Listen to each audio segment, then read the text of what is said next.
If you have a friend who fears Almighty, you can trust him. He will never leave you in your hardship.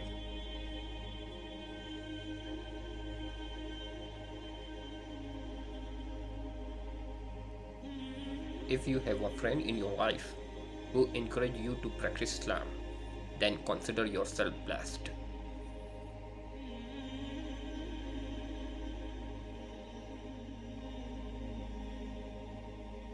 A true friend is the one who sees fault, give you advice, and who defends you in your absence.